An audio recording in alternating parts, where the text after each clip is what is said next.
مسلمانوں کی ایک قومی جماعت، اگرچہ وہ شروع میں قومی اس کو کہنا غلط تھا، وہ نوابوں، جاگیرداروں، نواب زادوں ان کی جماعت تھی مسلم لیگ، جو 1906 میں قائم ہوئی ہے۔ مسلمان عوام کا اس سے ساتھ کوئی نہ رابطہ تھا، نہ ان کا کوئی رابطہ عوام کے ساتھ۔ اس کی جو 1906 سے لے کر 1924 تک کی جد و جہد ہے، وہ ساری دفاعی جد و جہد تھی۔ ہمارے یہ حقوق ہونے چاہیے، ہمیں اس کی ایشورنس دی جانی چاہیے، ہمیں سیپریٹ الیکٹوریٹ دیا جائے، اور یہ کہ اس سے بھی آگے بڑھ کر ہمیں مرکز میں کچھ زیادہ حیثیت دی جائے تاکہ ہماری بھی کوئی حیثیت ہو، کوئی توازن پیدا ہو سکے۔ بس اسی پر ساری گفت و شنید تھی۔ اور اس کے ضمن میں محمد علی جناح جو ہیں، وہ تو پروفٹ آف لو قرار دیے گئے تھے، اتحاد کا پیغام بر۔ وہ 1906 میں تھے، انڈیا میں موجود، مسلم لیگ میں شامل نہیں ہوئے تھے، کانگریس کے رکن تھے۔ اس کے بعد 1913 میں جا کر مسلم لیگ میں شامل ہوئے ہیں مولانا محمد علی جوہر کے کہنے پر، پھر بھی کانگریس کے رکن بھی رہے، مسلم لیگ کے رکن بھی رہے، اور انہوں نے حتی الامکان کوشش کی کہ کوئی فارمولہ ایسا بن جائے جس پہ کہ اتحاد ہو جائے اور ضمانت مل جائے کہ مسلمانوں کے ساتھ کوئی اس قسم کا سلوک نہیں کیا جائے گا کہ وہ بالکل یوں سمجھیے کہ ایک نیچے لگ کر رہ جائیں اور ان کی کوئی حیثیت نہ رہے۔ لیکن وہ ناکام ہوئے، شدت کے ساتھ ناکام ہوئے، اور پھر اس درجے مایوس ہوئے کہ ہندوستان چھوڑ کر جا کر انگلستان میں بس گئے، اور وہاں انہوں نے اپنی لیگل پریکٹس شروع کر دی۔ ایس ایم اکرام صاحب جو ایک بڑے مصنف ہیں، آب کوثر، موج کوثر، رود کوثر کے جو مصنف ہیں، وہ اہم ترین کتابیں ہیں تین مسلم انڈیا کی، political as well as cultural history, ثقافتی جو معاملہ ہے وہ بھی ساتھ ساتھ ہر دور میں کیا اس کا رنگ رہا ہے، تو اس کو بہت ہی سمجھیے ایک بڑے ماہرانہ انداز میں انہوں نے بہت عمدگی کے ساتھ مرتب کیا ہے۔ وہ اس وقت آکسفورڈ میں پڑھ رہے تھے، طالب علم تھے، نوجوان۔ وہ ملے محمد علی جناح سے، اس وقت تک ابھی وہ قائد اعظم کا تو خطاب انہیں نہیں ملا تھا۔ اس نے کہا آپ ہندوستان چھوڑ کے کیوں آ گئے؟ ہندوستان کے مسلمانوں کو تو آپ کی ضرورت ہے۔ تو انہوں نے سخت الفاظ کہے تھے کہ ہندو ناقابل اصلاح ہے۔ یہ اس وقت کی ہندو قیادت پر ان کا تبصرہ تھا،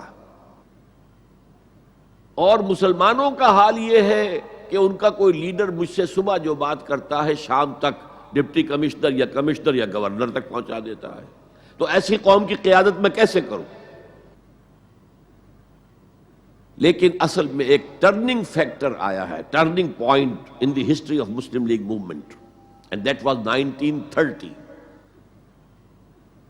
اس میں جو الہ آباد میں مسلم لیگ کا سیشن ہوا تھا، اس میں خطبہ صدارت دیا تھا علامہ اقبال نے۔ علامہ اقبال اس سے پہلے ہندوستان میں ایک سور پھونک چکے تھے کہ اب اسلام کی نشأت ثانیہ کا دور آنے والا ہے، اسلام جو ہے دوبارہ دنیا کے اندر برسر عروج آئے گا۔ ایک امید افزا صورتحال علامہ اقبال نے اپنی ملی شاعری سے پیدا کر دی تھی۔ کتاب ملت بیضا کی پھر شیرازہ بندی ہے، یہ شاخ ہاشمی کرنے کو ہے پھر برگ و بر پیدا، سبق پھر پڑھ صداقت کا، شجاعت کا، عدالت کا، لیا جائے گا تجھ سے کام دنیا کی امامت کا۔ نوا پیرا ہو اے بلبل کہ ہو تیرے ترنم سے کبوتر کے تنے نازک میں شاہی کا جگر پیدا۔ اور ویسٹرن سویلائزیشن کو انہوں نے چیلنج کیا تھا، دیار مغرب کے رہنے والوں خدا کی بستی دکان نہیں ہے، کھرا جسے تم سمجھ رہے ہو وہ اب ذرے کم عیار ہوگا، تمہاری تہذیب اپنے خنجر سے آپ ہی خودکشی کرے گی، جو شاخ نازک پہ آشیانہ بنے گا ناپائیدار ہوگا۔ کہ یہاں فرسٹ ورلڈ وار کے بعد جو عالم اسلام کی کیفیت ہوئی تھی، اس پر کس قدر یاس انگیز، نا امیدی سے بھرا ہوا مرثیہ مولانا حالی نے لکھا تھا۔ قوم کی زبان اس وقت وہ تھے، قومی شاعر۔ قومی شاعر جو ہے قوم کی زبان ہوتا ہے۔ پستی کا کوئی حد سے گزر نہ دیکھے، اسلام کا گر کر نہ ابھر نہ دیکھے، مانے نہ کبھی مد ہے ہر جزر کے بعد دریا کا ہمارے جو اتر نہ دیکھے۔ اور آخر میں جو مناجات بحضور سرور کونین صلی اللہ علیہ وسلم، اے خاصہ خاصان رسول وقت دعا ہے، امت پہ تیری آ کے عجب وقت پڑا ہے، وہ دین جو بڑی شان سے نکلا تھا وطن سے پردیس میں، وہ آج غریب الغربا ہے۔ اسی قسم کے مرثیے علامہ شبلی نے کہے، مولانا حمید الدین فراہی نے کہے، لیکن اقبال پہلا شاعر ہے جس نے کچھ مرثیے بھی کہے ہیں۔ جب انگلینڈ جاتے ہوئے وہ گزر رہے تھے سسلی، جزیرہ سسلی کے پاس سے جہاز گزر رہا تھا، تو دل میں ہوک اٹھی ہے، کبھی یہ مسلمان جہاز رانوں کا مرکز ہوتا تھا، بیس ہوتا تھا، رولے اب دل کھول کر اے دیدہ خونابہ بار، وہ نظر آتا ہے تہذیب حجازی کا مزار،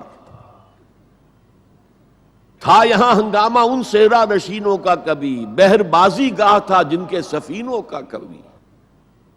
کہا ہے، مرثیہ بھی کہا، اقبال کے ہاں مرثیہ ہے، لیکن ساتھ ہی ایک امید افزا پیغام کہ اب دوبارہ نکل کے صحرا سے جس نے روما کی سلطنت کو الٹ دیا تھا، سنا ہے یہ قدسیوں سے میں نے، وہ شیر پھر ہوشیار ہوگا۔ یہ جو عوامی ایک فضا ان کی شاعری سے پیدا ہو چکی تھی، ملی شاعری سے، انہوں نے 1930 میں آ کر مسلم لیگ کی موومنٹ میں اس کا انجیکشن لگا دیا۔ اسی طرح چلتی ہوئی ایک تحریک تھی، 1906 سے آئی تھی، 24 برس ہو چکے تھے 1930 تک، اب اس میں ایک انجیکشن لگا دیا گیا، احیاء اسلام۔ اس خطبے میں علامہ نے ایک طرف مسلم قومیت کو بہت مستحکم کیا دلائل کے ساتھ، عمرانی دلائل، پولیٹیکل سائنس کے جو مستحکم اصول ہیں ان کی بنیاد پر کہ مسلمان ایک علیحدہ قوم ہے، اور نمبر 2 انہوں نے کہا، اور یہ ایک پروفیسی تھی، ایک طرح کی مستقبل کے بارے میں ایک پیشن گوئی تھی، تجویز نہیں تھی۔ پارٹیشن آف انڈیا کی تجویز تو بہت بعد میں آئی ہے، 1940 میں، یہ 1930 کی بات میں کر رہا ہوں۔ تو انہوں نے کہا تھا، مجھے یقین ہے کہ یہ ڈیسٹنی ہے، تقدیر مبرم ہے کہ ہندوستان کے شمال مغرب میں، شمال مشرق کا انہیں اس وقت احساس نہیں ہوا تھا، ایسٹ پاکستان کا جو اب بنگلہ دیش ہے ادھر ان کی نگاہ نہیں گئی تھی، ہندوستان کے شمال مغرب کے اندر ایک آزاد مسلمان ریاست قائم ہوگی، اور اگر ایسا ہو گیا تو ہمیں موقع مل جائے گا کہ دور ملوکیت میں، جس کے لیے لفظ بڑا ثقیل استعمال کیا انہوں نے، عرب امپیریلزم، یہ بنو امیہ، بنو عباس، یہ عرب امپیریلسٹ تھے، یہ عرب قوم کا امپیریلزم تھا، ان کی حکومت اسلام کی عکاسی کرنے والی نہیں تھی، اسلام کی عکاسی کرنے والی تو خلافت راشدہ تھی، ابو بکر تھے، عمر تھے، عثمان تھے، علی تھے رضی اللہ تعالی عنہ۔ تو دور ملوکیت میں یا دور عرب امپیریلزم میں جو داغ دھبے آ گئے ہیں اسلام کے چہرے پر، انہیں صاف کر کے اور صحیح اسلام کی ایک شکل دنیا کو دکھائیں، یہ انجیکشن ہے پازیٹیو مقصد کا۔ اس وقت تک، اس سے پہلے تک تحریک صرف ایک منفی جذبے پر چل رہی تھی، ہندو کا خوف، ہندو اکثریت کا خوف، ایکسپلائٹیشن کا اندیشہ، لیکن اب اسے ایک مثبت بنیاد مل گئی۔ 1932 میں قائد اعظم گئے انگلستان، لندن، گول میز کانفرنس میں، جناح صاحب اس میں شریک نہیں تھے، اس لیے کہ وہ تو ویسے سیاست کا میدان چھوڑ چکے تھے۔ اس موقع پر پھر علامہ اقبال نے ملاقاتیں کی ہیں جناح صاحب سے، اور وہی انجیکشن ان کو بھی لگایا،